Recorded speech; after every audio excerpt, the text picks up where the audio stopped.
Well, tonight, Florida is preparing for a new chapter. With Governor Ron DeSantis reaching the end of his tenure, Byron Donalds is taking up the mantle for the Sunshine State.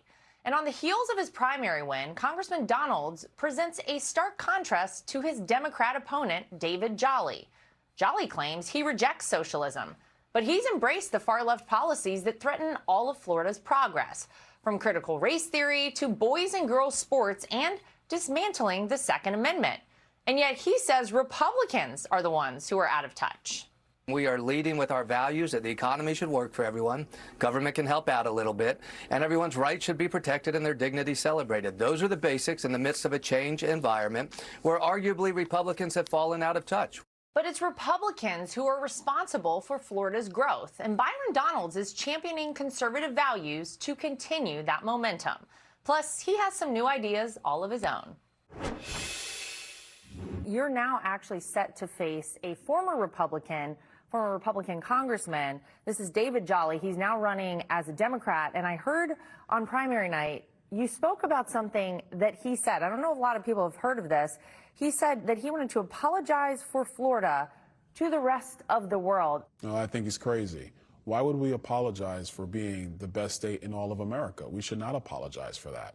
David Jolly is somebody who still thinks it's okay for boys to be in girls' sports. I mean, that's craziness. We are going to defend common sense. We're going to defend Western civilization and family values in our state. David Jolly wants to apologize for culture wars. Well, I got to tell you, if protecting young girls is a culture war, sign me up. And I'm looking forward to the general election because I think that what David Jolly and the Democrats stand for is completely out of step and out of touch with Floridians. You had the DSA making a big push on a lot of their candidates in these primaries. They failed to unseat Jared Moskowitz, who's a more moderate Democrat, someone I know you worked across the aisle with before. But Angie Nixon, their Senate candidate, did advance on. So give me your take as a sitting congressman, as someone who wants to be Florida's next governor. Why have these socialists been so successful? Well, look, I think this is what the Democrat Party has been for a long time. It just was very quiet in the shadows. Look at what happened when Joe Biden came in. He talked about being a moderate, but that administration was staffed with radicals, top to bottom. That's why our borders were wide open. That's why our foreign policy fell apart. That's why we had the greatest inflation America has seen in almost 50 years, is because of radical Democrat policy. And the American people are watching this, and they're saying, this isn't the party of JFK. This is even the party of Bill Clinton. This is socialist, it's radical, and quite frankly, these are the things that will destroy this country. And that's what you're seeing in Florida, unfortunately, from the Democrat side. That's why I call David Jolly a Trojan horse for the Democrat Socialists of America. So what is it that Republicans need to do now, in your estimation, to kind of face off against these socialists? Because a lot of the things they're saying are picking up steam with people, as crazy as they are. Let's look at it for what it really is. We do have to get prices down in our country and in the state of Florida, because families are just trying to make ends meet. When it comes to housing, National Association of Home Builders said that 30% of the cost of a new home in this country is government. Not a roof, not sheetrock, not pipes, government. So in Florida, we want to streamline what it takes to build a home. It can't take 2 years to put a shovel in the ground, because those 2 years are not free. And who pays that are the homeowner or the small business owner. What the Democrat socialists want, everything is free, whether it's Mamdani's socialist grocery stores in New York, or the government takeover of insurance, which is what David Jolly wants to do in Florida. I know you have a lot of different ideas. What is something that maybe, is central here to Florida that you hear oftentimes from a lot of people when you're traveling the state? Insurance. And listen, Governor DeSantis led tort reform in our state a couple of years ago, and that is really starting to work. We've had more insurance companies come into our state, but we have more to do. We're going to have an insurance scorecard for every insurance carrier in our state, because when people pay premiums, they want to know that that company is going to be with them through the storm, not just to collect the premiums. So we want to inform purchasers of insurance in our state about what is the claims process like, how many denials have there been, what is the average cost of insurance that this company is putting out. I spent 17 years of my career in banking, insurance, and in financial services. When I was in the Florida House, I chaired the Insurance and Banking Subcommittee.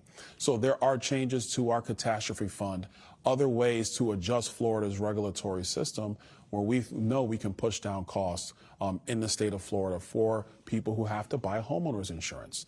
Well, you mentioned Governor DeSantis, and he certainly has made some very big shoes to be filled here in the state of Florida. He did a great job during his tenure as our governor. He's reduced the state debt by half. He's delivered billions of dollars in tax relief and propelled Florida's job growth. How do you fill those shoes, and where are you going to pick up?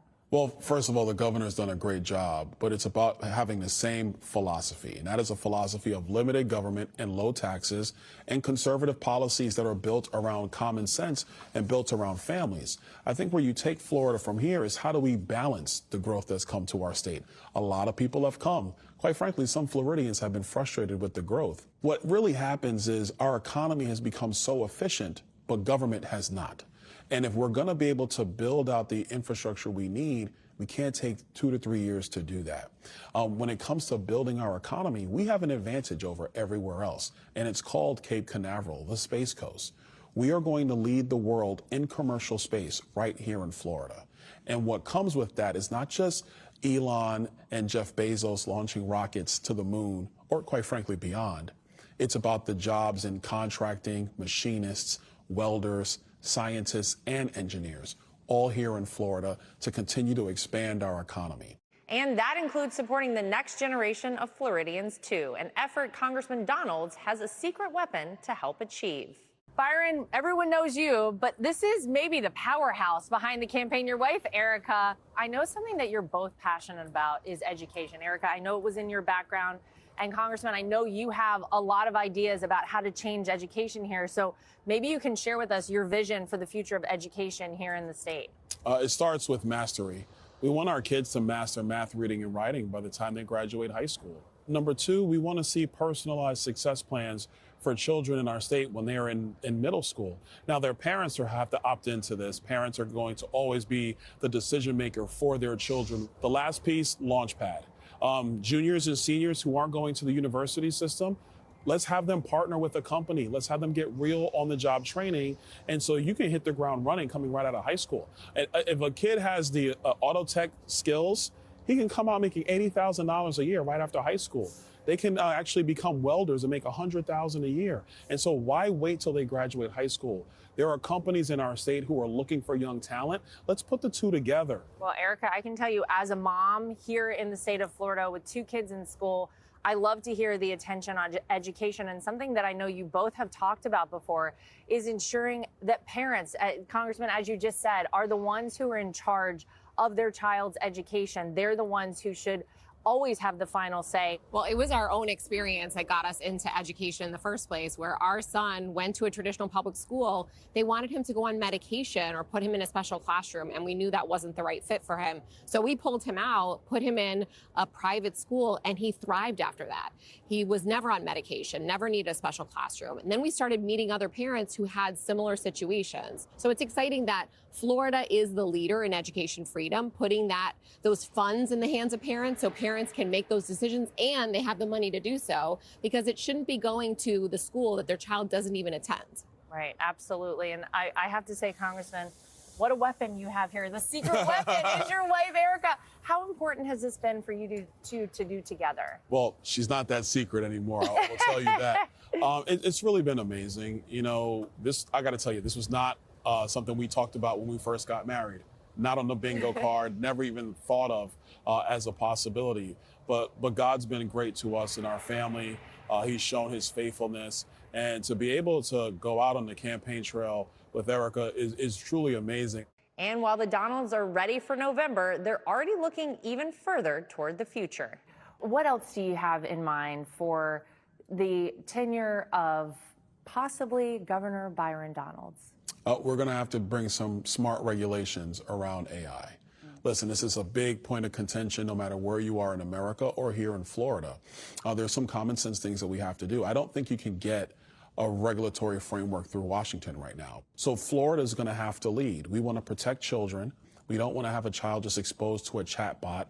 We've seen some of the dangers that's already caused. We already know that the dangers of letting kids just be exposed to social media with no controls. We've seen that as well. So I think having some regulation at the state level to protect children, to give parents full access, to really make sure that we maintain parental rights regardless of whatever a child is doing. I would prefer Florida leads than letting New York or California lead. We already know what they're going to do.